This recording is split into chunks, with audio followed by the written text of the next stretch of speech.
Okay, so you want to own an ice cream shop, and honestly, it might be the most likable business idea on earth. Cream, sugar, and milk cost almost nothing. A scoop sells for $4 or $5. Your customers are children who drag their parents through the door. Simple inputs, joyful output, margins that look like a software company. The happiest business in the world. It is not. Because here's the first thing this industry doesn't put on the menu. Up to half of what it sells is air. Half. Legally, there's a federal regulation that decides exactly how much of an ice cream can be nothing, and the closer you run to that line, the more money you make. And yet, a scoop that sells for $5 costs about $1 to make, margins better than most restaurants ever see. But follow that margin down the ledger and it melts. The typical owner takes home $30,000 to $70,000 a year, some years barely more than the teenager hired to hold the scoop.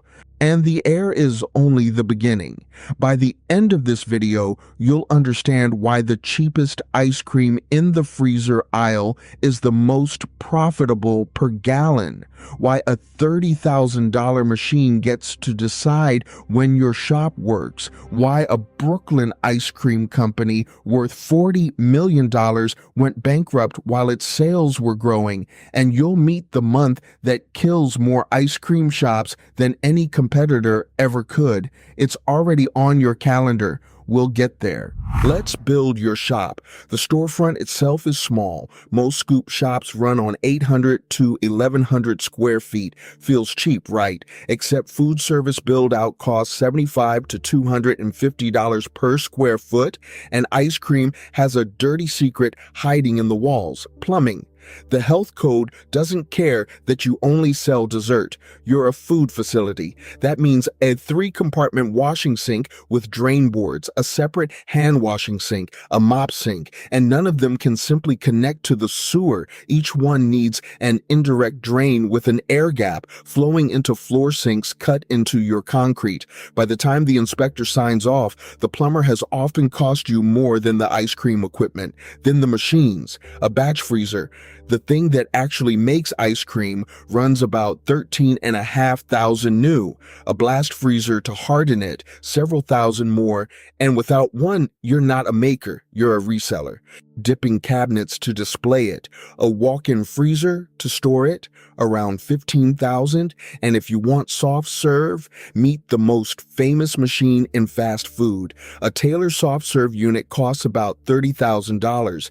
You've heard of it. It's the machine that's always broken at McDonald's. That's not a joke about ice cream. That's the business model. Its nightly self-cleaning cycle takes 4 hours, and if any step fails, the machine locks itself until a certified technician shows up at $500 and up per visit, on top of a maintenance plan that runs about $700 a quarter. In 2017 alone, fixing these machines cost McDonald's franchisees roughly $80 million. It took a federal right to repair ruling in 2024 just to make it legal for someone else to unlock them. All in, a typical independent scoop shop opens its doors for $75,000 to $250,000, and you haven't scooped a single cone yet. Now let's talk about what an ice cream shop actually sells, because it isn't cream. When ice cream freezes, the machine whips air into the mix. The industry has a word for it: overrun. Start with 1 gallon of liquid mix, whip in enough air, and you pull 1.5, even 2 gallons of finished product out of the machine. That extra volume costs you nothing. Air is the only ingredient with an infinite supply and a price of $0. So what stops a company from selling you a carton of sweetened foam? One number. Federal Regulation 21 CFR Part 135 says a gallon of legal ice cream must weigh at least 4.5 pounds. That's it. That's the entire wall between ice cream and air, and at that legal minimum, roughly half the volume in the carton is air. The budget brands live right on that line. Economy ice cream runs around 100% overrun or more. Premium brands whip in far less. You can feel the difference in your hand. A liter of cheap ice cream weighs about 550 grams. A liter of dense premium, about 850, same carton, half again as much actual food. Now run the shop owner math. Every point of overrun is servings you sell that you never paid for. The cream costs money, the air is free, which means the cheapest ice cream in America is the most profitable per gallon, engineered to hover just above 4.5 pounds, right where the law stops it. This is also why ice cream isn't really a dairy business. Of every dollar a customer pays for ice cream, the dairy farmer gets about 19 cents. For butter, he gets 57. Ice cream is manufacturing. The value is in the machines, the freezing, the air, and the brand, not the cow. And the ingredients you do pay for refuse to sit still. Cream swings with the whole dairy market. Vanilla is worse. Most of the world's supply grows in Madagascar, so the price of America's favorite flavor is set by cyclone season in the Indian Ocean. A few years ago, bad harvest briefly pushed vanilla past the price of silver. The sky above your sidewalk sets your revenue, and the sky over Madagascar sets your costs. Inside your shop, the same physics splits your own menu. A plain vanilla scoop costs you about 20% of its price in ingredients. A loaded sundae, bananas, hot fudge, whipped cream, the works, can hit 45%. The boring cone quietly subsidizes the Instagram dessert. Add it up, and a scoop leaves 60 to 70% gross margin on the counter. And here is where the happiest business starts lying to you, because that fat, beautiful margin is not what you take home. Between that 70% and your pocket stand three landlords: the rent, the payroll, and the calendar. Here's the number that defines everything about this business. Roughly 65% of ice cream sales happen between May and August. 65%. 4 months carry the entire year. Ice cream demand is welded to a thermometer. Below about 59 degrees, sales barely move. Walk-in traffic simply doesn't want frozen dessert in a jacket.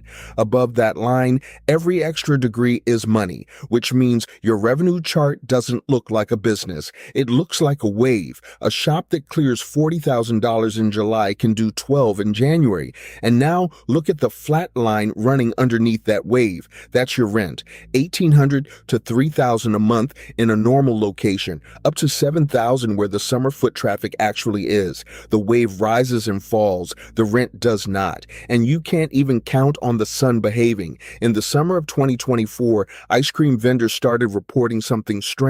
Extreme heat was hurting sales. Past a certain temperature, heat advisories keep people indoors. The sidewalk empties, and the very weather that should print money kills the line at your window. Too cold, nobody comes. Too hot, nobody comes. You are farming a crop that grows in a 10-degree window. The wave breaks your payroll too. Labor eats 25 to 35% of an ice cream shop's revenue, and the seasonality makes it structurally worse. Every May you hire a crew of $16 an hour scoopers, train them, get them fast, and every September you let them go. You rebuild your entire workforce from scratch every single spring. And if you're a chain location in California, there's a new twist. The state's $20 fast food minimum wage explicitly covers ice cream shops that belong to large chains. The corner indie is exempt, but it's bidding for the same teenagers in the same summer. That's why the fight for the few good summer spots gets genuinely vicious. In New York, the soft-serve truck wars got so bad that one operator built a rogue fleet, claimed Midtown Manhattan, quote, 34th to 60th Street, river to river, and waged a years-long turf war against Mr. Softy itself. A federal court eventually ordered him to pay $287,858.44 in legal fees over ice cream corners. So the summer is brutal, competitive, and short. But the summer is not what kills ice cream shops. Remember the month I promised you at the start? It's time. January. Your shop is open, the street is empty, And the machines don't care, because here's what nobody tells you about the ice cream business. You can close the register, but you can never turn it off. That walk-in freezer, the dipping cabinets, the blast freezer, they run 24 hours a day, 365 days a year. Each commercial freezer unit burns $800 and up in electricity per year, and a real shop runs half a dozen of them. In July, that's a rounding error. In January, you are paying full price to refrigerate a room that nobody walks into. And the freezers aren't just a cost. They're a hostage situation. If a compressor dies on a Friday night or the power goes out, a full freezer holds safe temperature for about 48 hours, a half full one, 24. After that, everything inside melts, and the law is clear: melted ice cream cannot be refrozen and sold. One dead compressor, one storm, one tripped breaker over a long weekend, and your entire inventory goes into a dumpster. Now, stack the winter up honestly. Revenue down by roughly a third to half, and plenty of shops simply lose money every month from November to February. Rent unchanged. Electricity unchanged. Insurance, permits, loan payments, unchanged. This is why the industry's quiet rule of thumb says an ice cream shop needs $25,000 to $40,000 in cash reserves, not to grow, just to hibernate. Some owners stop pretending. They close entirely from November to February because losing the winter beats paying for it, which sounds clever until you remember the lease doesn't close. You pay 12 months of rent to earn in 4. Summer pays the bills, winter writes them, and that's the real shape of this business. It is not a dessert company. It is a cash flow management problem with sprinkles, a race to bank enough profit by Labor Day to survive until Memorial Day. The owners who understand that survive. The owners who spend July's money in July do not. So who actually wins at this? Time to meet them, because the winners all share one habit, and it isn't a secret recipe. Meet Annie Park, Harvard graduate degree, education policy. She skipped the think tanks and built an ice cream business with her mother in the Washington suburbs, Sarah's Handmade Ice Cream. By 2022, the company was doing $1.86 million a year, their flagship store alone clearing over $1 million with a marketing budget of exactly $0. No ads. They donate ice cream to local nonprofits and let the community do the rest. Annie pays herself around $230,000 a year. That's the ceiling of the dream. And notice what it took: a dense premium product, a rich suburb, and family labor at the top. Or take Sean Allard in Arizona. He didn't build anything. In 2023, he quit dental consulting and bought 2 existing scoop shops for about $1.1 million, shops already doing $1.2 million in annual sales. He skipped the graveyard years entirely. Someone else had survived the build-out, the permits, and the first 3 winters. He just bought the cash flow. Then there's the franchise route, and here the numbers get interesting. A Handles franchise costs $234,000 to $714,000 to open, and the average store sells over $1 million of ice cream a year. Baskin-Robbins, the legacy giant, averages about half that per store. Same category, same cones. The premium operator with the dense product doubles the volume of the brand your grandparents knew. Overrun economics again, in reverse. At the top of the market, density is the moat. And if you want the fairy tale, Ben Van Leeuwen started with a $60,000 ice cream truck in Manhattan in 2008. Today, his company runs 100 stores, sits in 12,000 grocery freezers, and on a peak summer day, the scoop shops alone can take in $300,000 a day.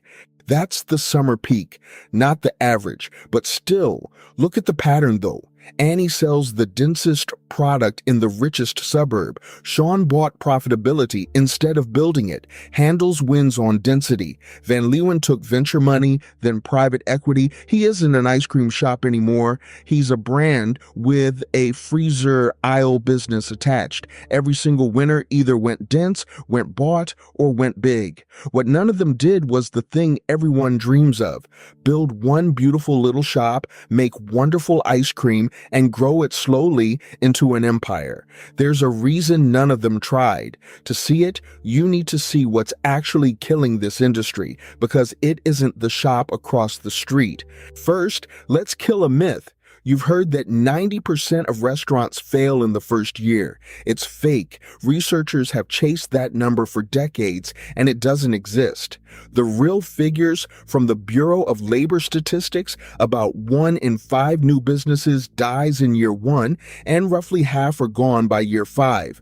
Food service actually does slightly better than average early on. So no, opening a scoop shop is not a coin flip against death. Half of you make it to year 5. Sobering, not apocalyptic. This industry runs on myths.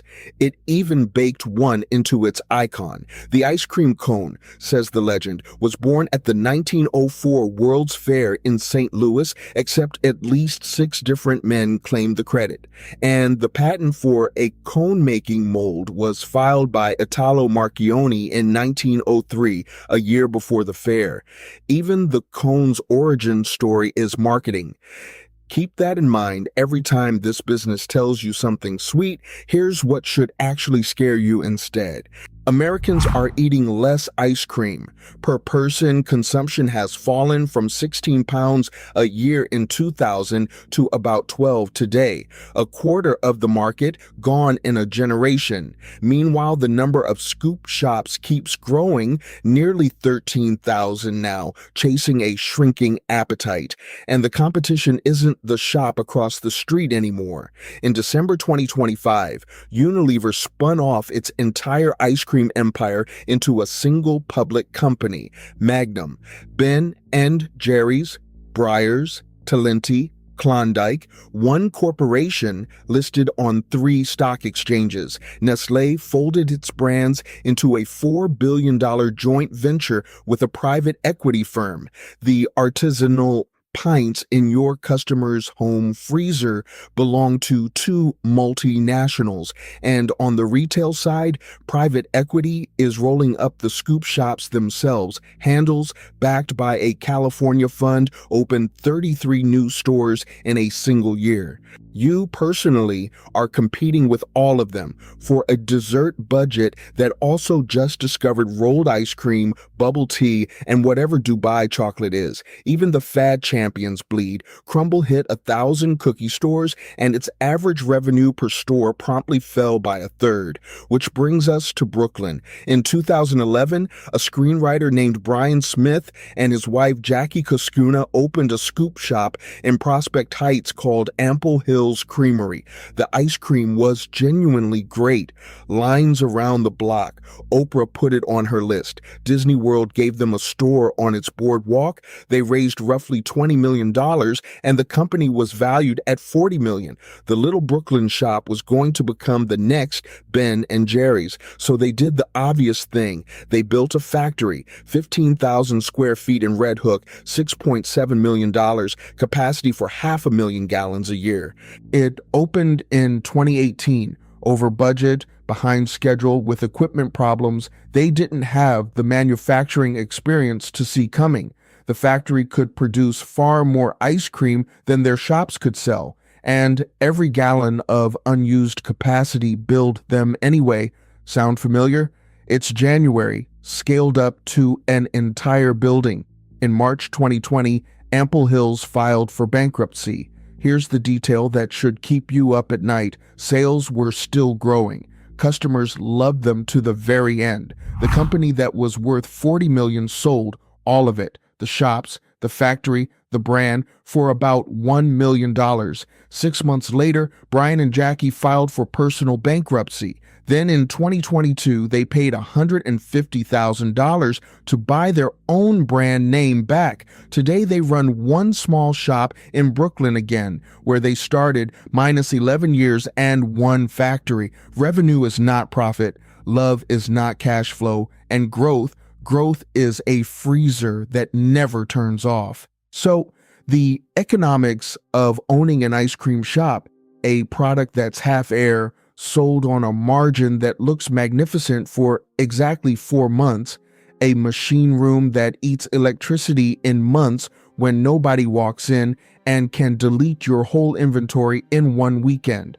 A market that adores you and shrinks anyway every single year. Done right, it's Annie Park, $1 million store, no ad budget, $230,000 a year for scooping joy. Done wrong, it's a $40 million company melting into a $1 million fire sale while the lines were still out the door. The happiest business in the world, or a 12-month lease on a 4-month summer. A cash machine with sprinkles or a freezer full of rent. It all depends on whether you're buying the ice cream or the calendar. You decide.